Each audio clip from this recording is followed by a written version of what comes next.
labada saaxiib yaal waxaanu barnaamijkan gabi ahaanba ku eegi doonaa Sweden oo dabagal ballaaran ku sameyn doonta dadka dhalashada dalkaasi soo dalbada kaasoo dabcan qayb ka ah hindise ay dowladda Sweden soo jeedisay bishii Janaayo ee horaantii sanadkan 2025 oo ku saabsan in kala bar la dhimo dadka la siinayo dhalashada dalka Sweden sida lagu sheegay saadaasha hay'adda socdaalka Sweden ee loo yaqaano Migrationsverket. saadaasha Migrationsverket ayaana waxa ku cad in sanadkan 2025 marka uu dhamaado ay ku wadaan in laga howlgalo ilaa 48,000 oo kiis oo ku saabsan araaji ay dadku ku dalbadeen dhalashada dalka Sweden taasoo dabcan wax badan ka yar 87,000 oo lagu sheegay isla saadaashii hay'addaasi Migrationsverket bishii Oktoobar ee sanadkii tagay ee 2024 oo ahayd markii ugu horeysay ee saadaal laga bixiyo inta arji ay ka shaqayn doonto dowladda Sweden sanadkan 2025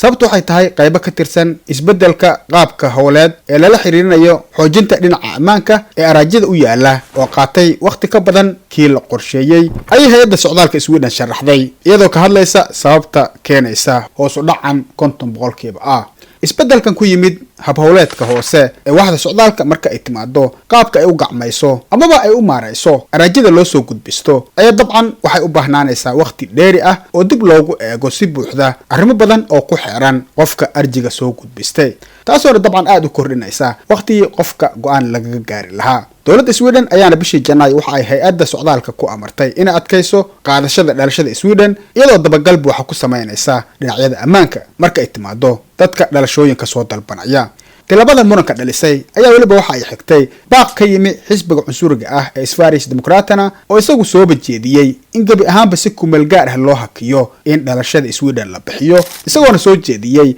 in la sugo sharci kale oo aad u adag oo dhaqan gali doona kooda bisha June ee sanadka soo aadan ee 2026 kaasoo aan dabcan xog idinkaga soo gudbin doono haddii alla idmo waxaana dabagalka ammaan ee arjiga qofka lagu sameynayo ay iskugu jiraan wax markaa taagan iyo kuwa mustaqbalka ah tii aan laakiin la faahfaahin waxa qofka laga weydiin karo mustaqbalka iyagoo isku dayaya in laga jawaabo su'aalo badan oo dheeraad ah oo ku saabsan asalka qofka xilli ay sidoo kalena isku dayayaan inay hubiyaan haybta qofkaasi iyo qofka uu sheeganayo inuu yahay waxaana waliba hawshu sida ay u adkaatay kasii garan kartaa in bishii May ee horaantii sanadkan 2025 ay warbaahinta maxalliga ah ee Sweden qortay in 6 qofood oo qura la siiyay dhalashada Sweden bishii Abriil ee kasii horeysay kadib markii la bilaabay hab howleedkan cusub tii aan jirin qorshe u sii meel yaalay waaxda socdaalka Sweden si arinta loo habiyo balse isla hay'adda socdaalka ayaa sheegtay inay jirto arrin kale oo ay ku tilmaameen mid togan ama wanaagsan taasoo ah